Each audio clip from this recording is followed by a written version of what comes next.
C'est une association qui travaille sur la mémoire occitane, le domaine musical, les musiques traditionnelles, des concerts, des animations, des stages, de la danse aussi, il ne faut pas oublier bien sûr. On n'est pas vraiment des programmateurs de spectacles pour faire passer des groupes ou autres.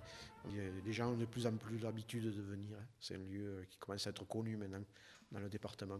Donc toutes les foires de la Bastide, qui sont les second et quatrième lundis du mois, c'est la veillée en occitan, ou en patois, comme les gens ont l'habitude de dire. Et les premiers, troisième et quand il y en a cinquième lundi, ce sont les veillées de danse où les gens viennent s'initier ou simplement pratiquer la danse. Enfin, les gens peut-être savent déjà danser, mais sont des habitués à la fois et du lundi et du lieu, et donc aiment à venir se retrouver. Festival en France. Oui, alors. Ajoute-t-elle avec modestie. Et en plus d'être chanteuse, et bien évidemment conteuse.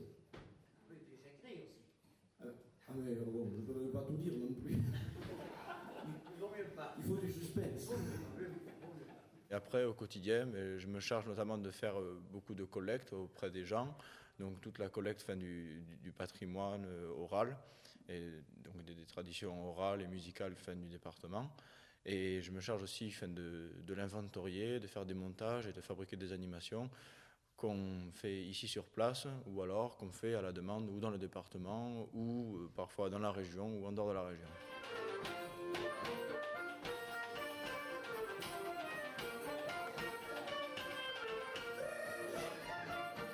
Et aussi une action d'édition, on essaie de faire connaître ces répertoires. Par exemple, le livret consacré au bois populaire, là, Amboise, qui est aussi un recueil qui présente l'histoire des instruments. Il y a aussi un disque qui accompagne pour les apprentis qui veulent s'exercer sur cet instrument. Et c'est en questionnant les gens, en recherchant dans les archives, tout ça, qu'on retrouve toutes ces traditions-là et qu'on les restitue et ça devient des pratiques actuelles, pour que les jeunes s'approprient ça et les générations futures.